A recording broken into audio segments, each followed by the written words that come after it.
La rencontre la plus improbable, c'est j'ai eu la chance de dîner avec Charles Aznavour. Mais non. Ouais, T'as dîné carrément. ouais. Ouais, ouais. C'est dinguerie, putain. Ah, du 9-4 de Champigny à un repas avec Aznavour, c'est fou. Là, ce qui est marrant, c'est que le repas, c'est marrant, le repas, il est improbable. Le repas, c'est un repas privé. Hein. Hmm. Et Aznavour, son médecin, le mec qui gère sa sécu, son beau-fils, que je connais, pour le coup, sa fille, Samina Seri, Waouh, le casting. Redouane Bougueraba, Oh, le casting. Dinguerie. Mathieu Madénian, et moi, et un Asiatique qui est là aussi que je ne connais pas. Madénian, il vient du même pays qu'Aznavour, il me semble. Ouais, ouais, ouais. Et tu connais Redouane en plus, comment il fait que des blagues. Redouane peut pas s'empêcher. Est-ce qu'il a taillé Aznavour? Alors, il dit au pire, tu l'as. Quel est dit au Ouais. pire? Tu connais Redouane, c'est comment il est. Il Aucun a film. pas de guerre. Redouane, il est là, il lui a pas dit directement, mais tu connais, entre nous, il est comme ça. Et il y a un Asiatique, c'est là, c'est fou. Là, vraiment, c'est vraiment fou. Plus qu'Aznavour. Parce qu'Aznavour, c'est une légende.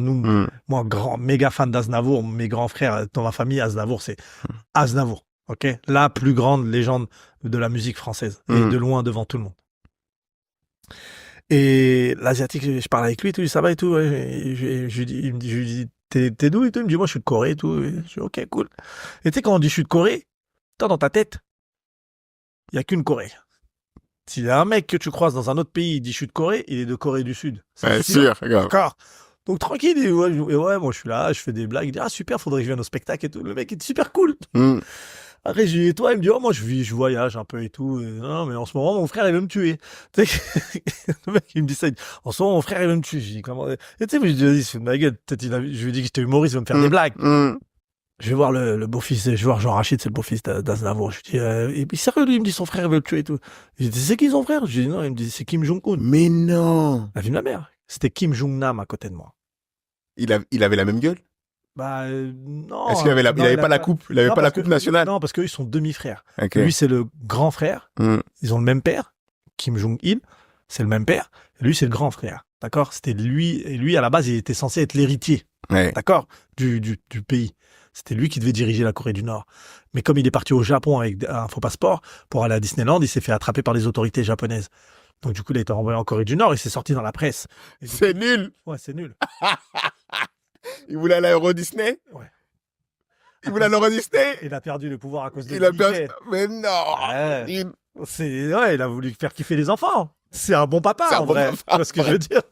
Il a voulu faire kiffer les enfants et du coup, ils nous ont dit, ouais, c'est mort, tu peux pas devenir président, entre guillemets, en Corée du Nord. Hein. Ça n'existe pas, président là-bas, mais tu peux pas devenir chef. Tu peux pas nous donner des ordres. Ouais.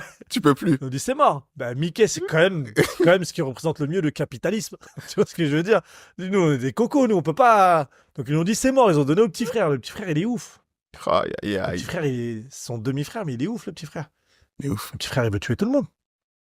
Il veut tuer tout le monde. Et lui, du coup, un mois après, il est mort. Il s'est fait assassiner. Ouais, il s'est fait assassiner en Malaisie. Regarde, il y a un reportage dessus.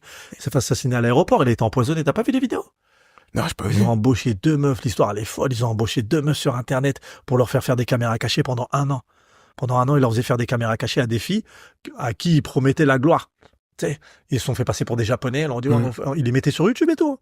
On fait faire des caméras cachées. C'est simple. Vous allez dans les gares et dans les aéroports, vous mettez du savon aux gens. Pendant 1 an.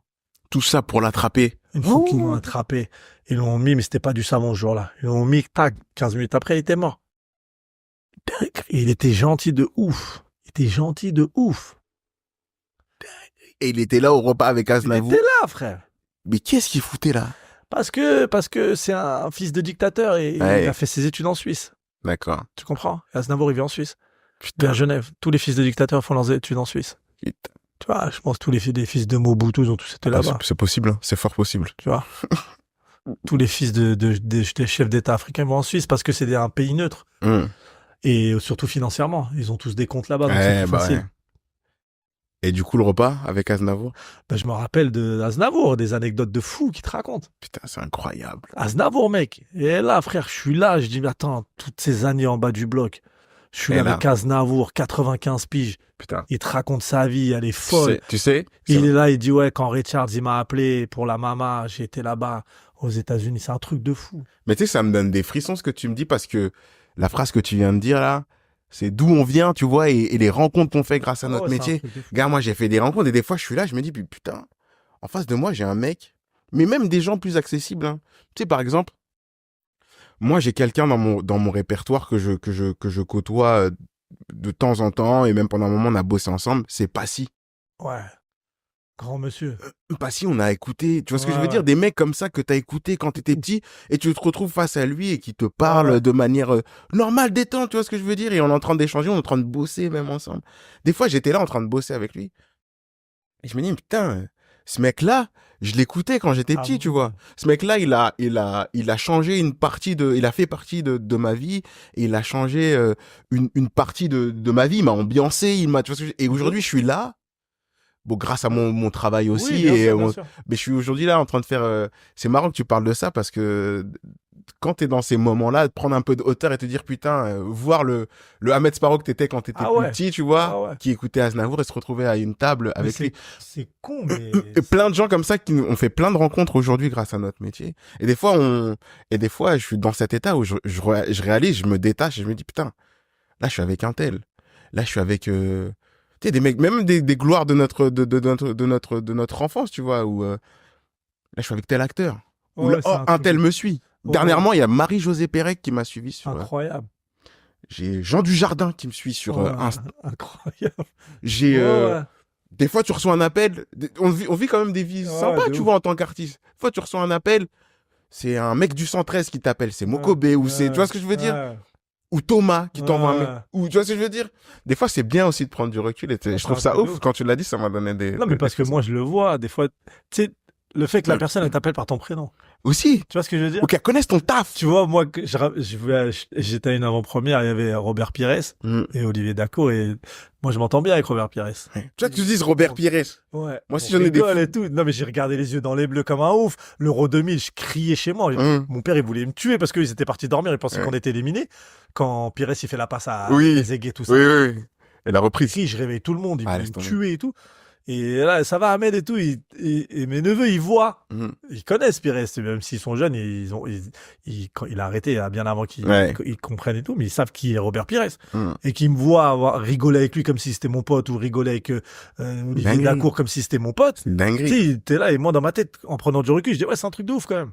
C'est C'est les mecs qu'on les regardait à la télé, Mm. tu vois. Quand Singila, il t'appelle, ouais, ça va et tout, ils s'envoient des messages. Moi, je trouve Moi, ça je me Singila butais. aussi, Moi, je super me gentil. butais à Matt Houston, par exemple. Matt Ouais. Houston, j'écoutais à mort. Et après, il te suit, il t'envoie des messages. Viens, je suis là en showcase, viens. Holkinry, c'est mon gars de ouf. Holkinry Holkinry. aussi, ouais. J'étais avec Putain. lui encore hier, c'est mon gars de ouf. C'est des gens, tu vois, et C'est ce que je qu'on veux côtoie maintenant. Maintenant, les côtois, Ça ouf. juste le fait qu'il t'appelle par ton prénom, c'est un Ouais, truc de c'est un ouf. truc de ouf. Tu vois ce que je veux Tu sais dire? que des fois, j'ose pas dire attends, je suis au téléphone avec un. J'ose pas dire ça, tu sais. Attends, je suis au téléphone avec un tel. J'ose pas quand je suis avec ma famille, non, il y a un tel qui vient de me pas. Attends, je te rappelle. J'ose Mais pas faire même, genre de truc. mais moi, frère, encore pire, Gad, frère. Mais gars, ouais, c'est un truc de malade. Tu te rends pas compte, les gens ils se rendent pas compte. C'est Mm. comme si t'es fan de Zizou et après tu joues avec Zizou. Ouais. Moi, je suis Gad, frère. Gad, Ahmed, ça va, t'es où? Vas-y, viens, j'arrive, viens. Tac. Vas-y, je fais la tournée avec lui. Mm. Je suis avec lui, mec. Tu vois ce que je Dingue. veux dire? Et il est là, oh, c'est trop fort. Il te complimente. Mm. Tu vois ce que je veux dire? Tu vois le bien fou que ça te fait, mec. Ouais. Tu te dis, ah ouais, je travaille pas pour rien, quoi. Tu vois? Et on a cette chance-là, et c'est une chance de fou qu'on a. Ouais, c'est Moi, je remercie Dieu. Je suis vraiment. Moi, c'est ma seule satisfaction, c'est ça. Je me dis, je fais ce que j'aime, c'est une grande chance. Et je fais pas de mal à ma famille. Ouais. Tu vois? Même si ma famille, ils s'en foutent un peu de ce que je fais. Ouais, moi aussi, je crois. Mais Bah, tant mieux. ils suivent de loin, tu vois. Tu sais, ma famille, ils sont venus me voir une fois. J'ai fait la cigale, ils sont venus. Quand j'ai fait ma cigale, c'est la seule fois où ils sont venus. Mais tu voudrais que ta mère soit là dans, Elle était là, la cigale. à toutes tes représentations? Non, Non, mais moi aussi, tu vois. trop dur. Moi, c'est l'un de mes freins. C'était l'un de mes freins au C'est début. trop dur. Ma plus grande crainte, c'est de voir ma famille ou des gens que je connais dans la salle. Ouais, c'est dur parce que on connaît les sacrifices. Moi, je Ouais. connais les sacrifices. T'as vu, nous, 12 enfants, ma mère, mon père, paix à son âme, il savait ni lire ni écrire.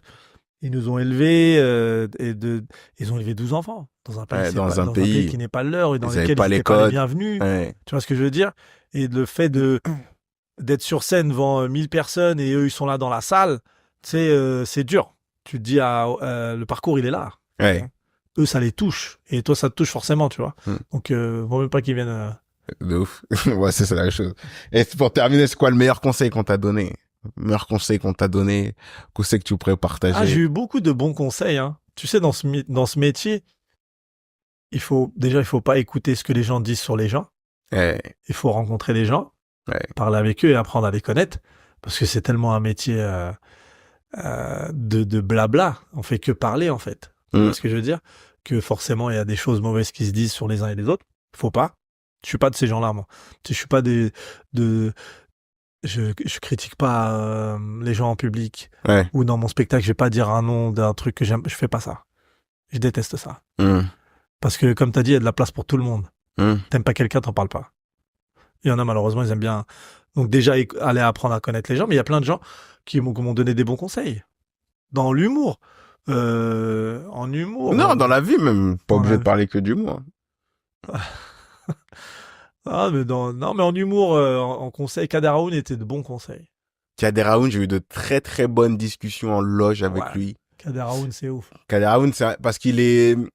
Ce que j'aime bien chez Kader Aoun, c'est que c'est à la fois un mec de Tess. Ouais. C'est à la fois un mec qui a côtoyé les plus hautes sphères. Il a beaucoup il a une culture générale incroyable. Il connaît beaucoup de choses. Tu peux parler de basket, tu peux parler d'économie. Ouais. Et c'est ça qui est très particulier avec lui et très intéressant. Tu trouves pas beaucoup de personnes qui sont capables de te parler de Magic Johnson. Et Magic Johnson et te dire, j'étais au Madison Square Garden ce jour-là, ou tu vois ce que je veux dire? Non, parce que c'est aussi une bible ouverte pour nous dans le sens parce que il a plus ou moins créé le stand-up, fait partie des pionniers dans le stand-up et dans la comédie. Tu vas lui dire, ouais, j'ai vu il un est artiste, très intéressant là-dessus. J'ai vu une œuvre d'art d'un peintre. Il va dire, oh, je connais, j'adore ce qu'il fait. Et tu crois qu'il te fout de ta gueule? Et non, il va t'en parler. Et tu dis, ah ok, d'accord. Ouais, Kader, en stand-up, il m'avait donné un bon conseil. Il disait, le plus important dans le stand-up, c'est le sentiment. Ouais. Tu vois ce que je veux dire? C'est le sentiment. Il faut que quand tu fais ta blague, on ressente ton sentiment sur ce que tu dis. Tu vois ce que je veux dire? Et c'est ça qui sonne vrai. Parce que ton sentiment, il est vrai. Ouais. Tu vois ce que je veux dire? Le sentiment que tu mets dans ta blague, il est vrai. Et quand t'es vrai sur scène, c'est là, pour moi, là où t'es le meilleur. Tu vois? Il m'avait dit un truc un peu dans la même lignée. Il m'avait dit, ça se voit aujourd'hui, t'es venu, tu voulais pas faire rire. Mais gamin, il m'a dit, faut que tu viennes et que t'aies vraiment envie de faire rire. J'ai dit, oh, t'es un gamin, comment tu sais? Il m'avait cerné, ce jour-là. Franchement, c'est... Il m'avait cerné, ce jour-là. Et puis, franchement, quand je suis arrivé, les conseils qu'il m'a donnés, ils ont été hyper importants. Même les conseils de vie.